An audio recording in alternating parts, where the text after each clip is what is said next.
మళ్ళా చీకట్లోకే. చీకటి మనకు అలవాటైపోయింది. దేవుడు అంటున్నాడు, నీవు నా సొంతము, నా అంశము, యేసు క్రీస్తు అంశములో అబ్రహాము సంతానము. నీవు ఎవరి సంతానము? నీవు నా వంశము, నా సొత్తై ఉన్నావు అన్నాడు. అక్కడ దేవునికి సొంతము. విలువ పెట్టుకున్నాను. ఏం పెట్టాడమ్మా? విలువ పెట్టుకున్నాడు. ఆయన రక్తాన్ని చిందించి నిన్ను కొన్నాడు. నిన్ను పుక్యానికి తీసుకోలేదు ఆయన, నిన్ను భ్రమ పెట్టి తీసుకోలేదు ఆయన. నీ కొరకు రక్తం కార్చాడు ఆయన, నీ కొరకు అవమానం పడ్డాడు ఆయన. నువ్వు చీకట్లో ఉన్నావని, బాధల్లో ఉన్నావని, దేవుని రాజ్యం నీకు తెరవబడలేదని, దేవుని రాజ్యంలోకి నీవు రావాలని రారాజే పరలోక రాజ్యం నుంచి దిగి ఈ భూలోకమునికి వచ్చి మరణించి నీకు పరలోక మార్గమును తెరిచిన వాడి. హల్లెలూయా. నువ్వేం కావాలి?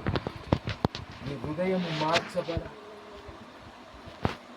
నీ హృదయము మార్చబడాలి. ఒక వాక్యాన్ని మనం ధ్యానం చేసుకుందాం. చూడండి, ప్రకటన 21:5 చదవండి. ప్రకటన 21:5. అప్పుడు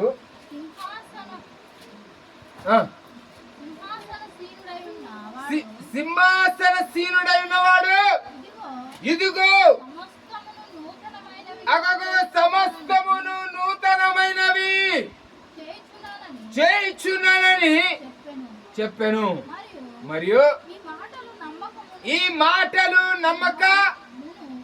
నమ్మకమును నిజమై ఉన్నవి. మాటలు గనుక రాయుమని ఆయన నాతో చెప్పుచు.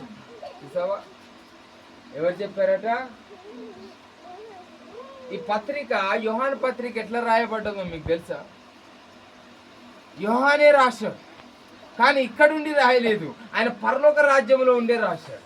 ఇప్పుడు చెప్పండి మరి దీని మర్మం ఏందో? అక్క కొద్దిగా ఇటు జరగండి, మీరు ఇటు జరగండి, నాకు కనబడుతుంది.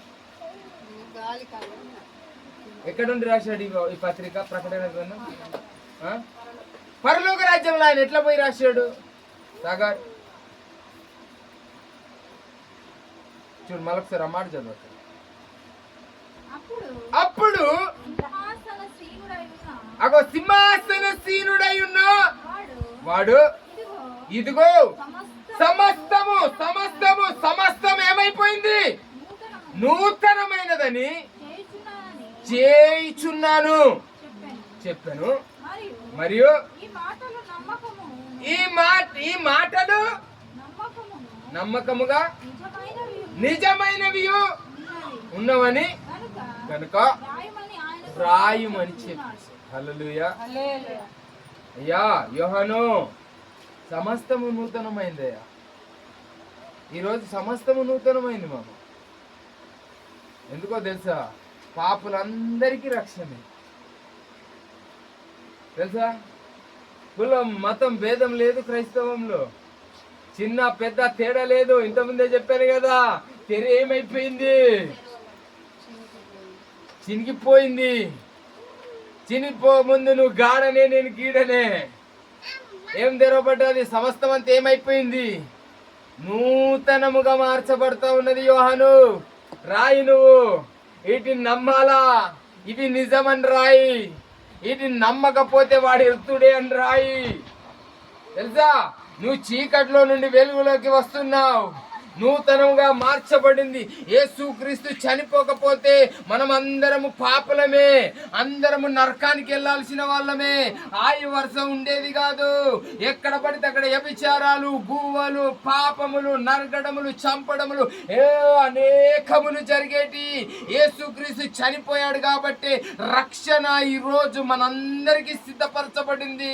చిన్న కులము, మతము, పేదవాడు, గరీబోడు, శ్రీమంతుడు, ఉన్నవాడు అని తేడా లేదు. సమస్తము మొత్తమే నూతనమైపోయింది.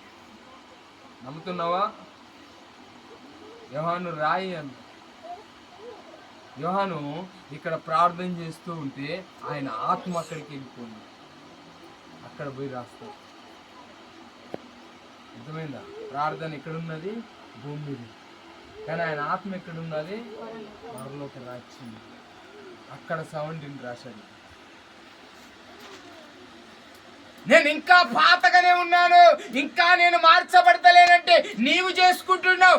ఆయన నేను పిలిచాడు ఆశ్చర్యకరమైన వెలుగులోకి రా, ఒక వెలుగులోకి రా, ఒక మార్గం తెరవబడతా ఉన్నది, నువ్వు రా. చూడండి ఒకసారి ఎబ్రీ పత్రిక 19:10, 19